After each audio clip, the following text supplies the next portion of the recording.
It's a winter afternoon in Boston's North End. You're walking down Commercial Street when you hear what sounds like gunfire. And then you see it. Not water, but a 25-foot wall of dark brown syrup coming straight at you. Buildings, wagons, people, horses, all swallowed in seconds. When it's over, the streets are knee-deep in molasses, and part of the neighborhood is gone.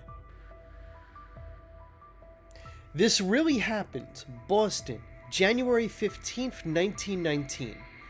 So how does something as ordinary as molasses end up destroying part of a city?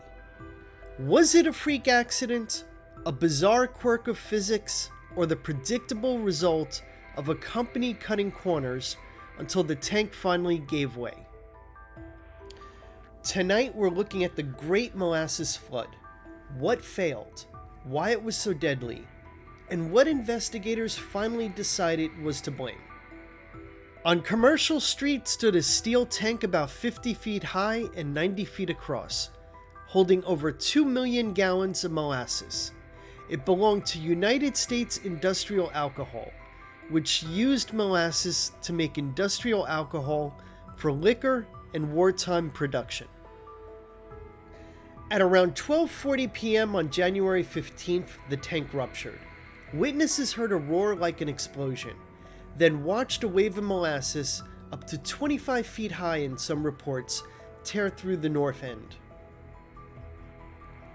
The wave smashed buildings, buckled an elevated railway, and swept people and horses down the street. By the time the flow settled, 21 people were dead and around 150 were injured. On paper, molasses flood almost sounds comical. In reality, it's a nightmare of physics. Molasses is denser than water. When that much heavy liquid is suddenly released, it behaves more like a mudslide than a spill. Fast, heavy, and almost impossible to outrun. Right after the tank burst, the molasses was relatively warm and fluid, so it moved quickly. But in the cold January air, it thickened, trapping people under debris. Rescuers later said walking through it felt like fighting glue and quicksand at the same time. Here's where the bad luck turns into negligence. The tank had been telling on itself for years. Neighbors said it leaked from the beginning. Kids collected the drips in pails.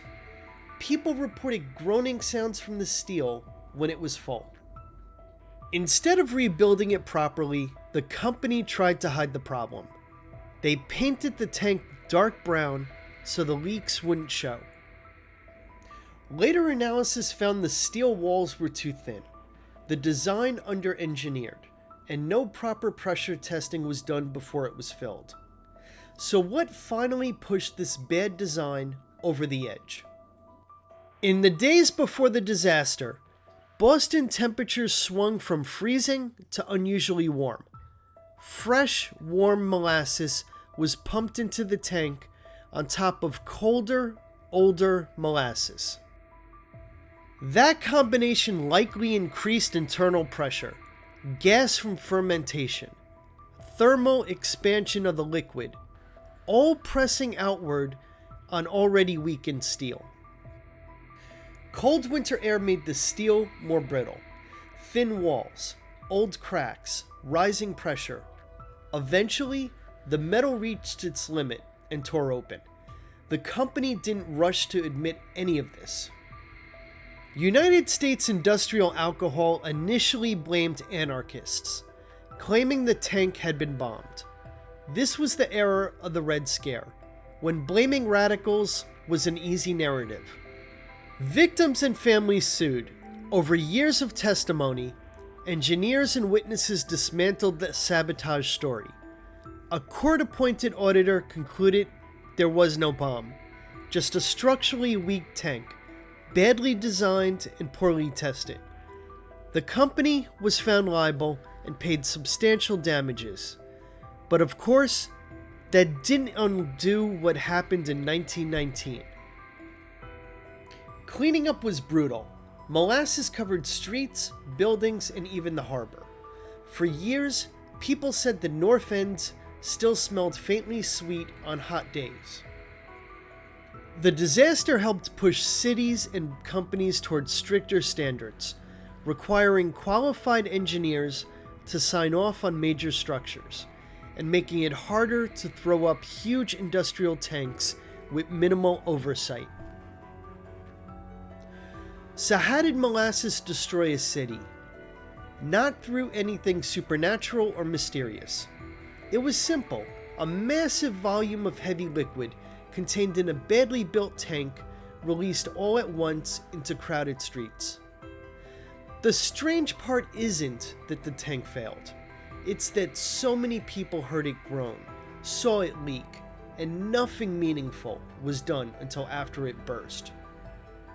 So what do you think caused the molasses flood of 1919? Let me know in the comments. I'm curious where you put the most blame. And if you enjoy digging into historical disasters where the real story is more disturbing than the headline, consider liking and subscribing so you don't miss the next deep dive. Until next time, keep questioning, keep exploring, and never stop seeking the truth. Thank you for watching.